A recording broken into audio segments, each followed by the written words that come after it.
thank you so much for staying through the last session of our first assessment symposium. My name is Jade Ogbo. I'm the Assistant Director at Asian Pacific American Student Services. I also work with the Assessment Committee here.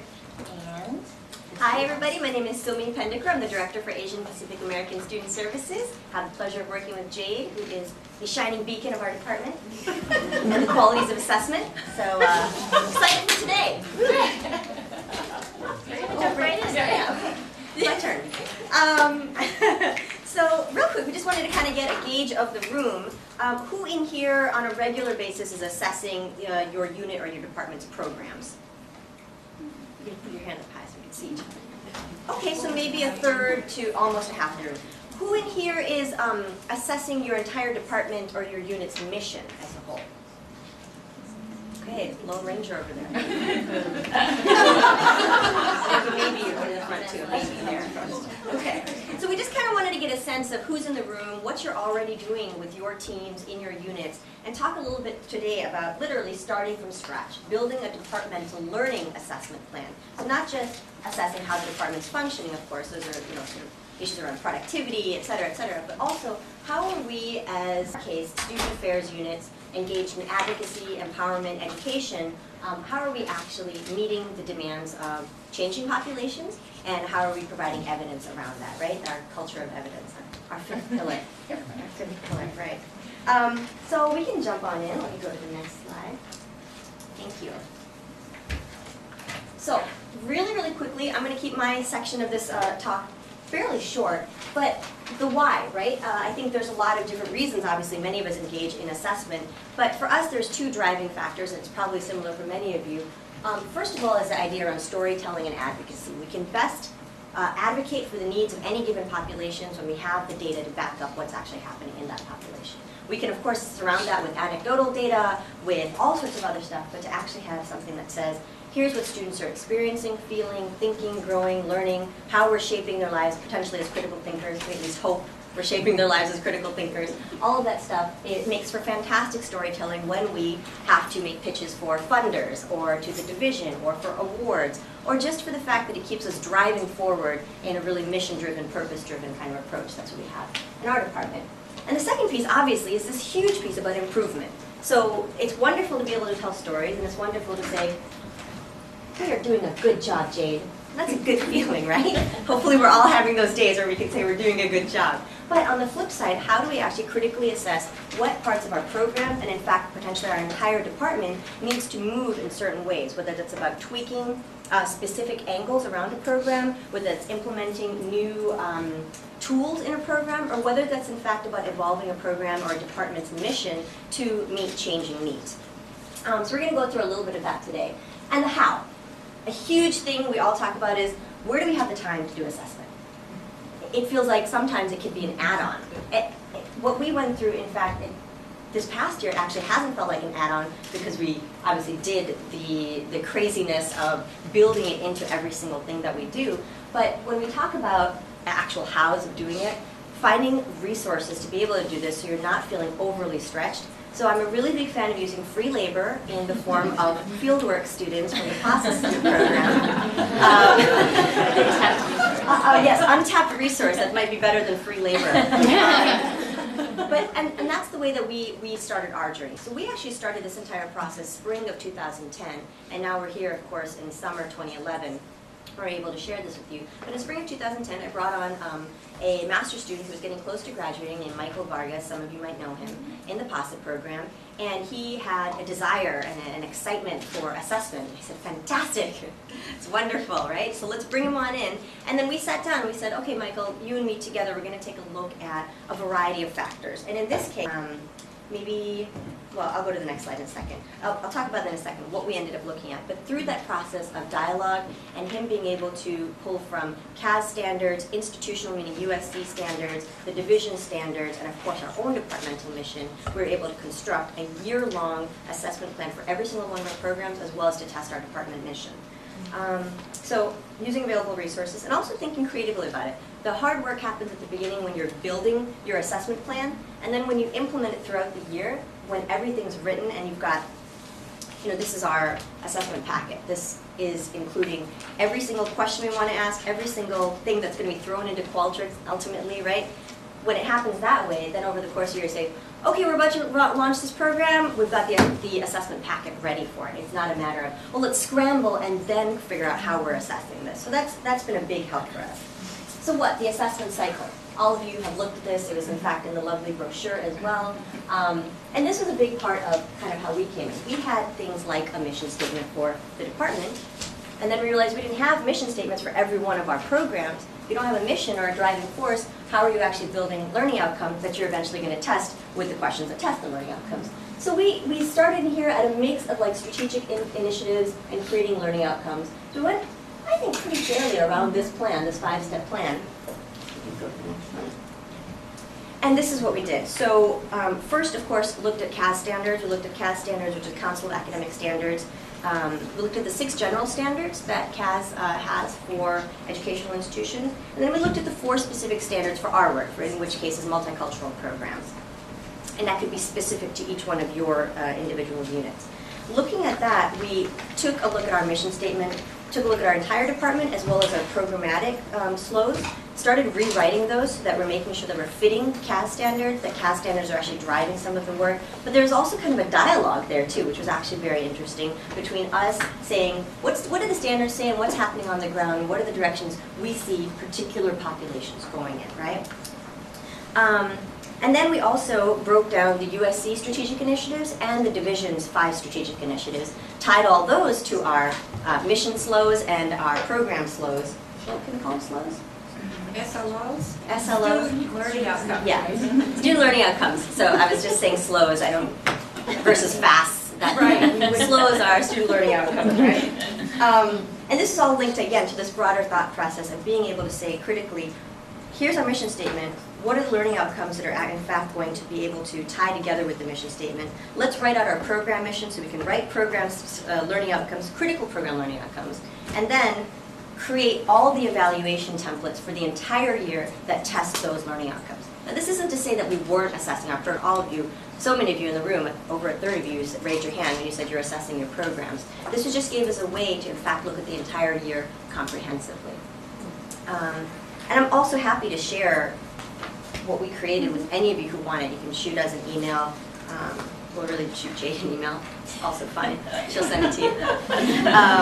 We're happy to share this too, so you have something concrete in front of you as well. Thank you. Got it. Anything else I should add? I think I just mentioned there's really a shift in our assessment from, asking questions that really had to do with the logistics of our program, timing of our program, moving more towards really starting to measure the actual learning happening out of our program. And I think that was probably the biggest change in the way that we were starting to assess them. Right, moving away from did you like to Right. what are you actually learning? So we'll give you an example here, just to walk you through one. So we ended up rewriting, or in this case, writing a concrete mission statement for PEER, which is our undergraduate mentoring program. It's a first-year transition and success mentoring program that connects first-year Asian Pacific American students with trained upper-class mentors to essentially develop, in the long term, healthy help-seeking behaviors. So you can see that there. Most of you, I think, have read it. But for those of you who like to learn differently, the PEER mentoring program pairs first-year Asian Pacific American undergraduates in one-on-one mentoring relationships with trained upper-class APA mentors. PEER helps first-year APAs successfully transition to life on campus through support for the academic, personal, and emotional journey. Additionally, PEER aims to enhance the help-seeking behaviors of APA undergraduate students. That's like a lofty goal, right? We like that. So what do we want to say about it? So then we sat there and we tied, like I said before, everything from the university to the strategic initiatives of the division, finding, of course, places where we can emphasize. So for example, we say inventing the future of student services. That's an incredibly broad phrase. For us, it meant specifically emphasizing helping students overcome a cultural aversion to seeking counseling and executing that in innovative ways. The CAS standards there. And then you can see the learning outcomes that we developed to test it. Now, all of our learning outcomes for our entire department, whether it's for the overall departmental mission or for the programs, are tied to our 3 E's, educate, engage, empower. And that was our way of also creating levels, right, of being able to test what's the basic aspect of learning, what's around engagement and potentially decision making, and then what's about taking action, right? So educate, peer mentors will be able to serve as an emotional and educational resource for their mentees. Peer mentors and mentees will build an open, dialogue-oriented relationship based on trust and confidentiality, and then of course empower that both mentors and mentees will be able to explain the value of healthy help seeking, and it would encourage the destigmatization of mental and emotional health issues in our particular community. And then we have, of course, the entire rubric that lays out quantitatively and qualitatively questions that then test. So for example, one thing we were trying to test around the effectiveness of that confidential relationship, they could answer all my questions. Was the dialogue open? Do you feel like they could refer you to critical resources? And then we had qualitative sections as well. Now, this is not to say that our department is perfect in any way, that we wrote the perfect learning outcomes, that we wrote the perfect questions to test those learning outcomes, but it was part of a journey that we were on, and that's why we wanted to share it with you today. So they had both specific questions related to the program as well as just broader questions. And this kind of gave us then the tools, of course we just did this a couple of weeks ago, to sit down and literally pull out all the data and say, what can we actually say about the impact of this program over the course of the year? What potentially needs to be also improved and changed? That's just a picture of Pierre. See it in action. See it in action, there you go. So I think I'm going to leave it there because I wanted to just share, how we kind of broke this down into one specific program. Jay's going to take you through the larger mission as well as what we did with those outcomes and how that's in fact going to impact our coming year. So, just to start off with, I'm going to highlight a few key findings. Sumi started off this example of peer, so we're going to continue on with that. And really just to walk you through an example of the data, how we analyzed it, how we interpreted it, and ultimately how it's going to impact changes or improvements to our program and department overall. So for example, I'm sharing the question, can you identify at least 3 historical moments that have shaped the Asian American and Pacific Islander experience? Student mentors definitely answered yes, whereas our student mentees were answering no. So we're seeing a huge disconnect and transfer where we, as APAS, the department, we're transferring this knowledge about Asian American history to our student mentors, but it wasn't getting onto our student mentees, right? The way that it's going to affect our program is we're actually thinking about doing trainings together with our mentors and mentees together, so that our mentors go through over 20 hours of training in conjunction with the student counseling services. So now we're thinking that why not bring in the mentees into that conversation too, so that they're receiving the same level of knowledge that the mentors are, and then it can also in fact open up dialogue between the two of them. So that's community too. And build a community and a group dynamic between all of the mentors and mentees. Yeah. What's the timing on when the surveys are? Sure.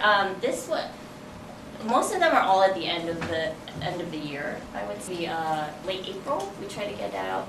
That's definitely an issue that we've run into because not all of our programs go the full year. So some of the surveys happen earlier on. For example, our Circle program runs through the fall semester, so we run the surveys on that in January. So a lot of moving pieces. Yes, not pre and post, but it's all No. We've done post actually and before. post. So pre and post we did with, for example, with peer for 3 years in a row, and then moved it to a year-end model. Okay, great question. So this is an example of a specific program data finding that we're able to pull out, and that's actually going to have a change on our program. But as Sumi kind of alluded to earlier, we also have this overarching departmental mission, right? That we kind of just wrote maybe 2 years ago or so. Sumi wrote it out. And it's this second bullet here. APAS is a twofold mission to facilitate Asian Pacific American participation, dialogue, community building, and empowerment, while at the same time to serve as a source of cross-cultural educational programming for the entire campus. So it's a mouthful, it's overarching, it's a little abstract, and we're not quite sure what it means sometimes. We have limited ambition. But how do we break it down, right? What does it really mean? And Sumi also alluded to this: educate, engage, and empower. So not only do we use these 3 E's, we call them 3 E's, to help us write our learning outcomes for each program, but we actually took the time to sit down and write these learning outcomes for the entire department.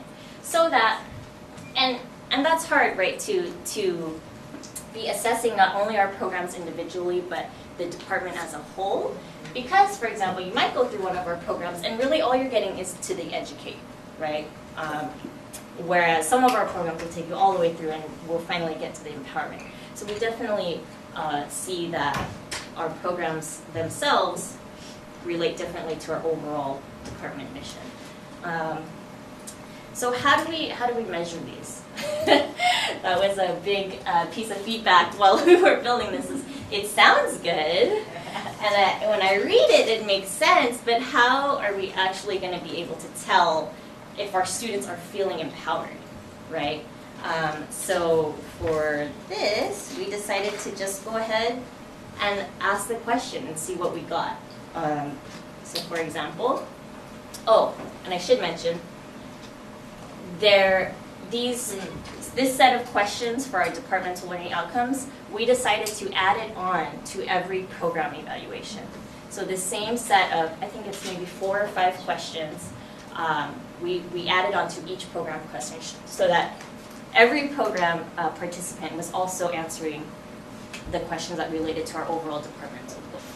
So that was a big change too, because we weren't doing that before. We were only asking program-specific questions, right? So that was a huge change.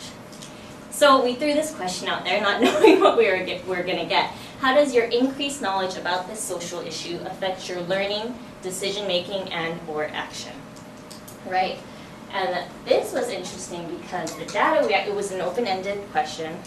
And so Sumi and I, this is the limitations of Qualtrics, we read through each response, and based on what the student could describe, we decided to code it either as a learning, a change in their decision making, or a change in their actual plan to take action. So for example, if a student went through our CIRCLE program, which is Critical Issues in Race, Class, and Leadership Education, and they describe going through this program changed my life, I realized things I never realized before, and I'm going to register for an Asian American Studies course for the spring semester. We would count that as taking action, right? So we didn't know, again, what we were going to get with this question, but 49% learning, 24% decision making, and 28% action.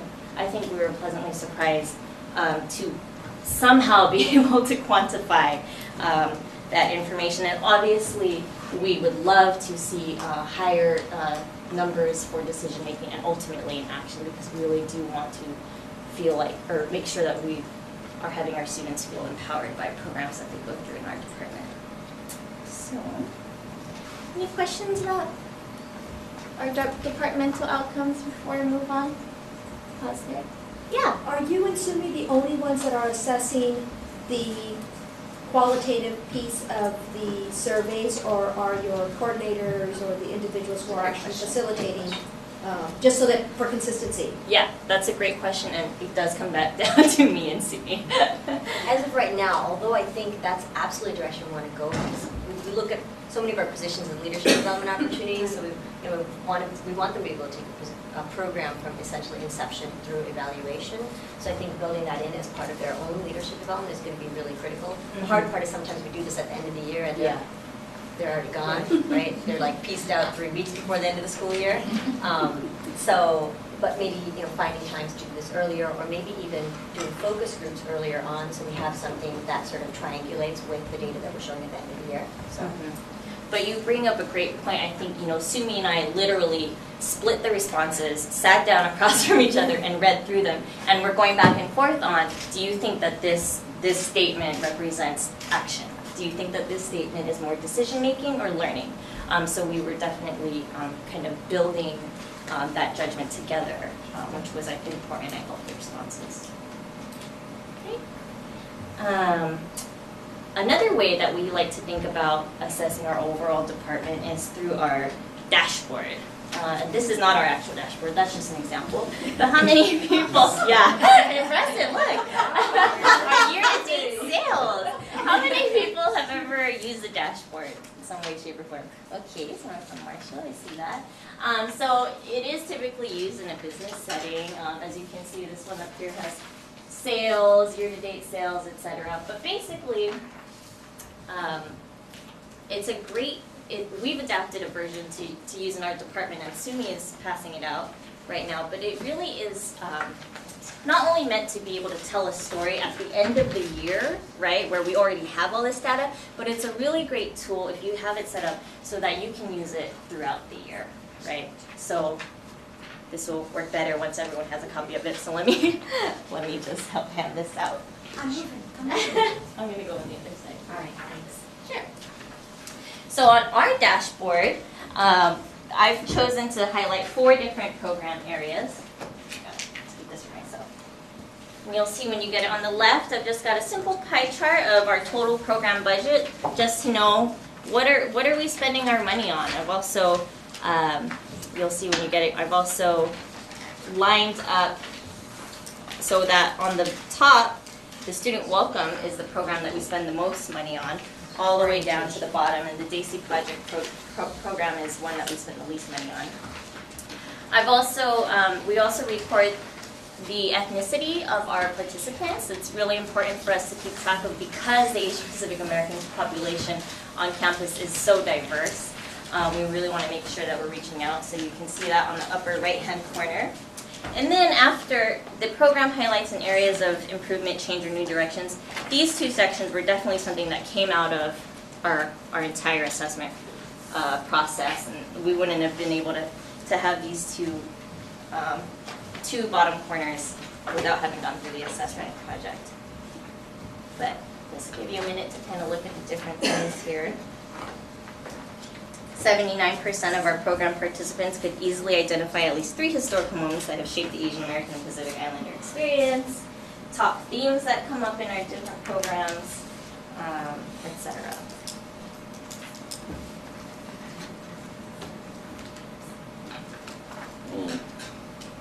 I know there's people are reading, that's good.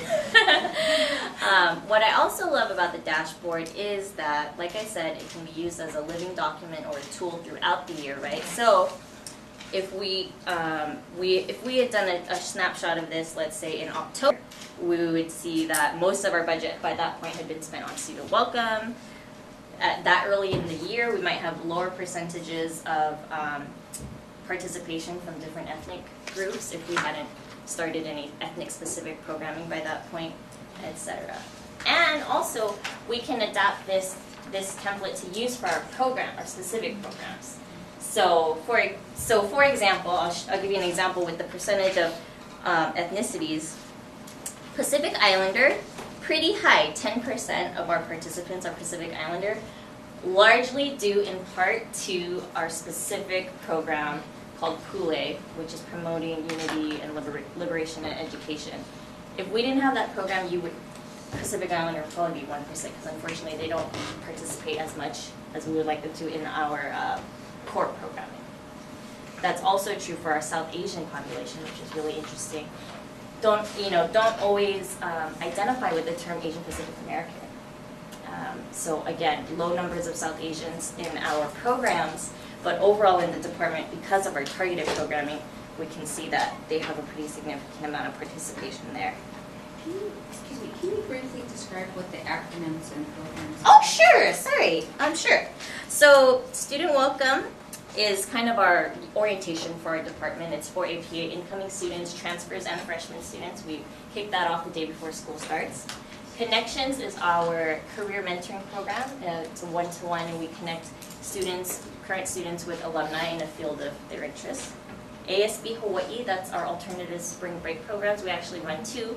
One is to Hawaii, one is to Manzanar, which was an internment camp during World War II for Japanese Americans. I laugh because between those 2, Hawaii is a little more popular. There we go and focus on the exploitation of Native Hawaiian workers. I want to point that out. That's right. TIE stands for Together in Empowerment, and that's actually a community-based internship where we kind of help find interns and place them in different organizations, and they have internship throughout the semester.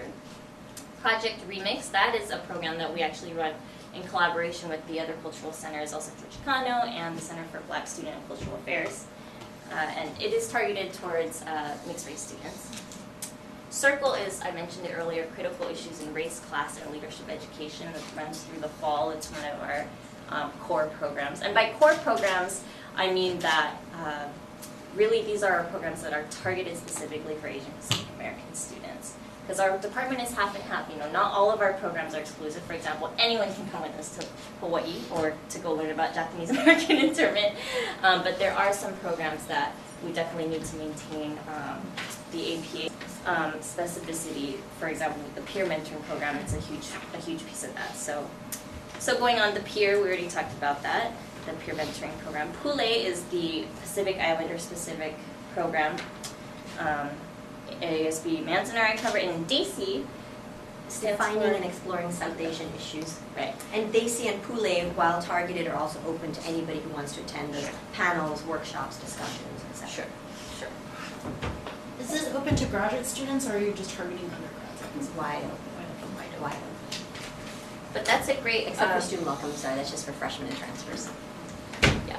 But that's a great question. Now that you bring it up, because one of our areas of improvement, change or new directions, is that the population that is not that's kind of flying under the radar in this story right here are international versus domestic student populations, because we haven't tracked that in the past, but definitely our office and programs are utilized by international students, so that's something that we want to look into more, also in light of this conference topic. Right. And it comes down to departmental specificity too, so unlike maybe CBCSA, Center for Black Cultural and Student Affairs, we're going to be seeing more crossover with Asian international students who want to participate in our program. So really trying to track that and also see what their own learning is indicating versus the domestic students. So you mentioned graduate students. Some of our programs are targeted specifically for undergrad students, but that's also another thing that we haven't been tracking of our participants. Yeah. So, I was wondering about why you're so successful with Chinese when there's not a lot of programming that's been directed specifically towards that group. A huge piece of that is that our levels of participation really reflect just the populations in the school. So Chinese population is the biggest population, even Chinese American, not Chinese international. It's reflected Chinese and then Korean, Chinese, Korean, and Indian. and then we go down from there to Japanese. And again, this is Chinese American, Japanese American, Indian American. And I think an addendum to that, in addition to how it reflects the campus population as a whole, is I also think is related to generations. So we have more Chinese Americans who are second, third, fourth, and fifth gen, just like our Japanese American students, versus some of our South Asian American students who are 1.5 or second gen, some of our Pacific Islander students who have really strong ties still to Samoa or Guam, etc. So I think there's also the generational piece of that too. But it's actually a really good question. I just want to mention, I hope you don't mind me saying this, their programs have received several awards, and most notably their Remix program got the NASPA Gold Award. Is that right? The Gold Award.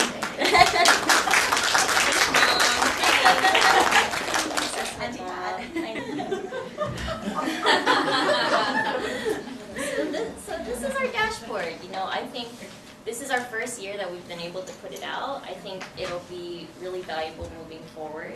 But this whole process, we really learned so much. And in our final slide, some of the things to think about if you are thinking about taking on, this kind of project for your own departments.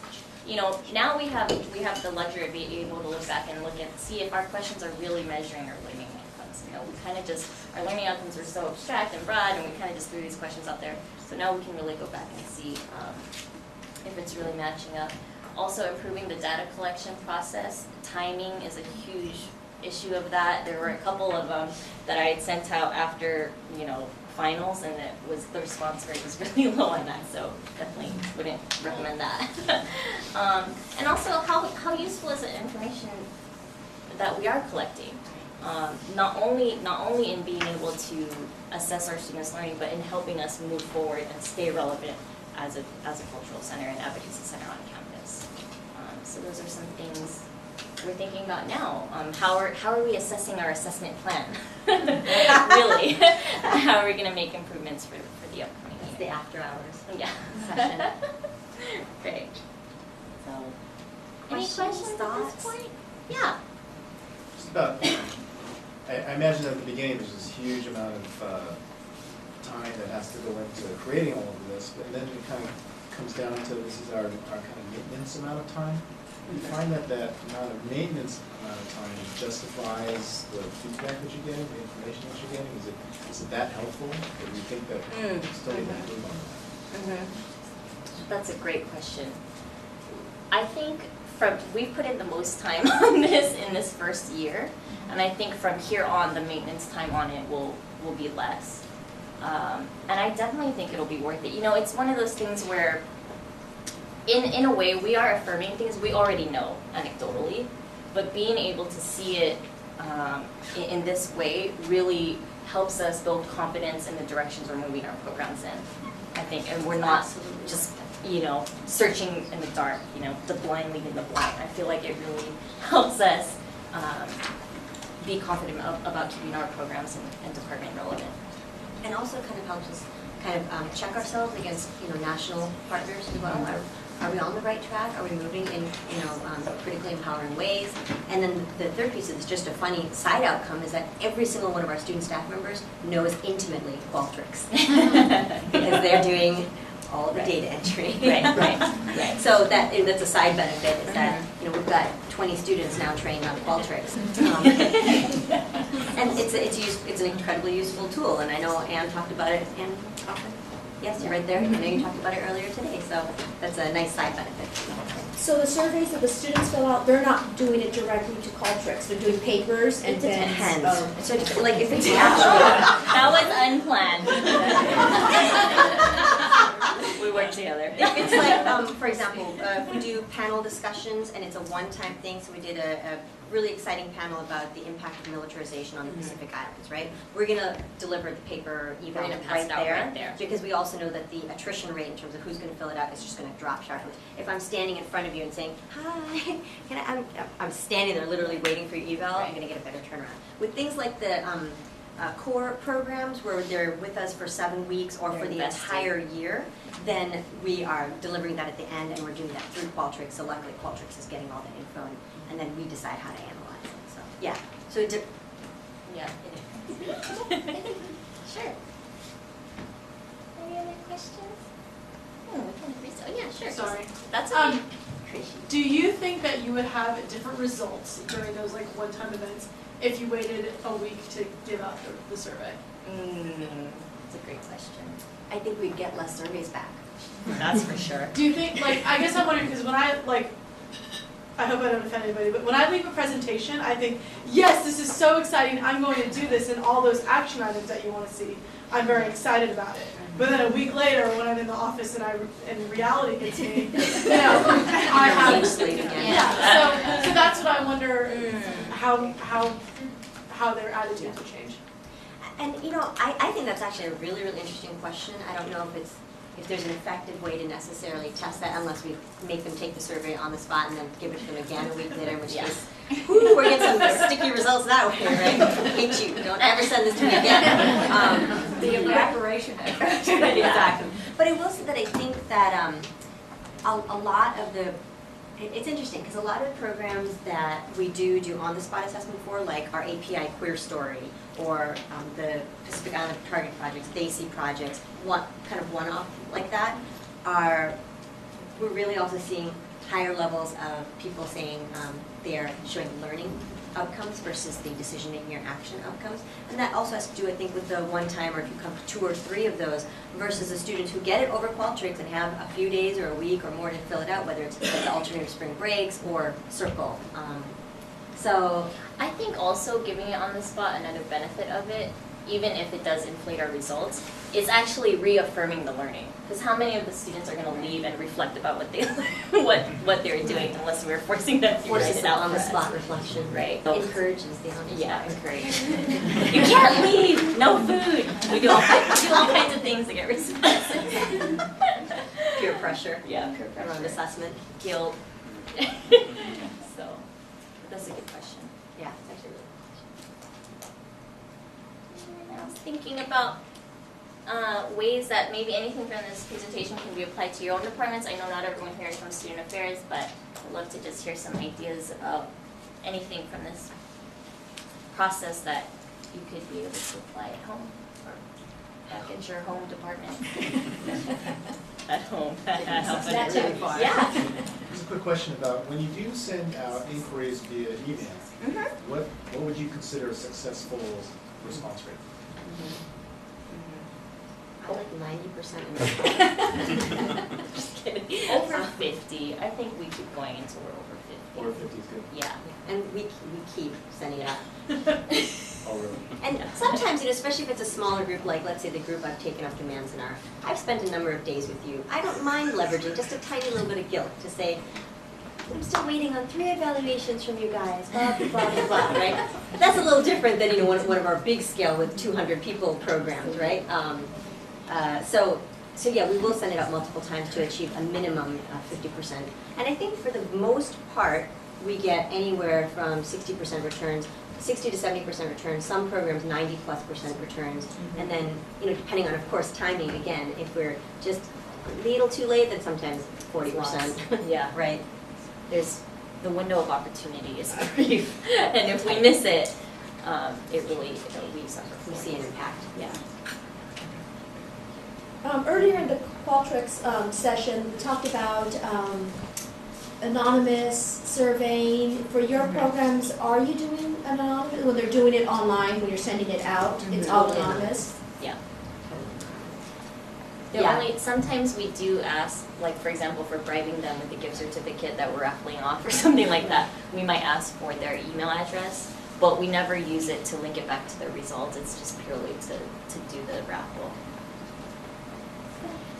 Because the results are anonymous. Anonymous, yeah. Hopefully unanimous. If they're good. When you're doing pre and post tests, how are you linking the results?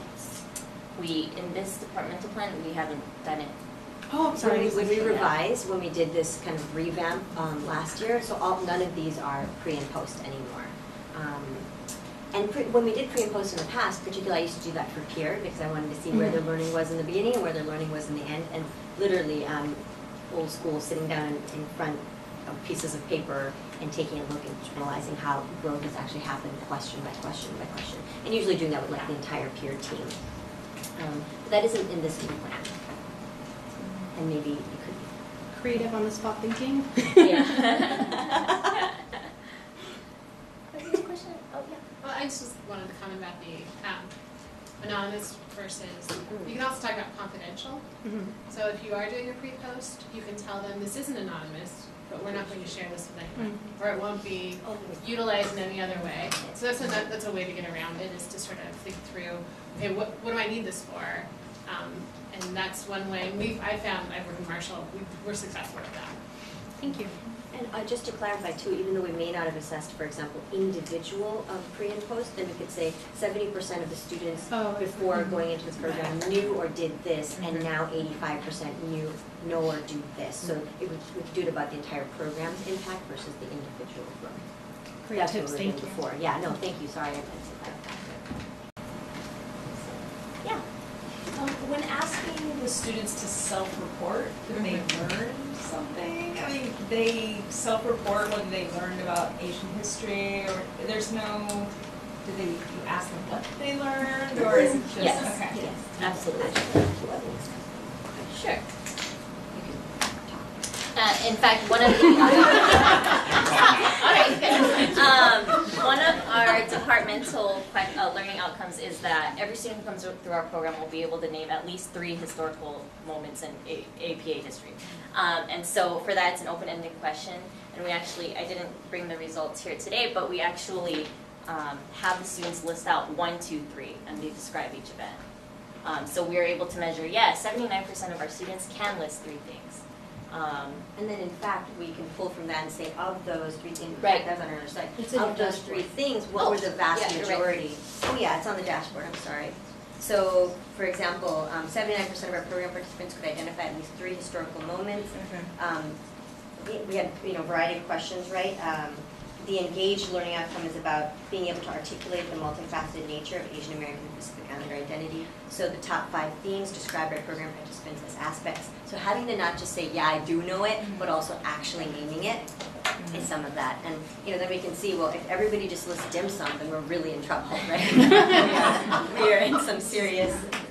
So that's in your quantitative section, and they're just Yeah. posted into blocks and cultures where they can write in.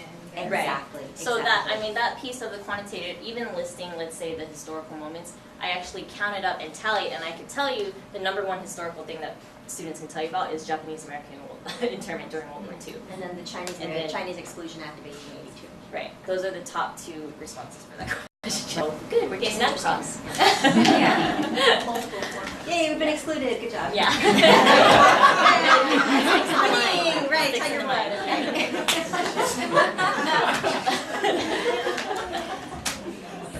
But it's a good question. But it's actually a great question because that was, when we first started sitting down and saying, okay, so we have all these kind of ideas and goals and everything, but how are we really going to test it? We don't want them to just say, yeah, right? So We don't actually, give them a test. and we don't want to give them a test either, Right. because that. I mean, that's already a huge question. Name Right. 3 things in Asian Pacific American history.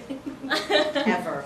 But I would say, I have to say that sitting down, and we talked about, the time it takes, though, our departmental questions, it was definitely worth the time to sit down and read through all of them and be able to glean out this information that simply cultures just can't do from the open-ended question responses.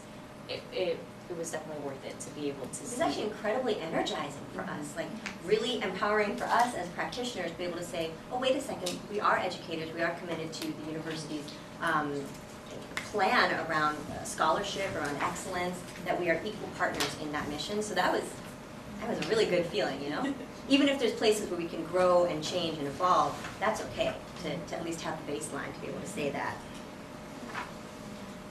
So I think we're about done for the day. I just wanted to mention that if you grab the bookmark for Assessment Symposium, the committee is hosting a few drop-in sessions over the summer. So if you are thinking about, starting the departmental plan, either myself or Kat or Shannon are making ourselves available at these certain dates and times throughout the summer. And come in where you're at. You don't have to come in with your results. You can come in with nothing, and we can help. Strategize how you can link it up to university standards, to division standards. And I think that's what we're trying to show too, is that we literally scrapped everything we had and started over.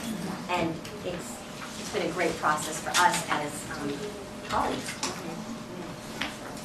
Thank you. Thank you.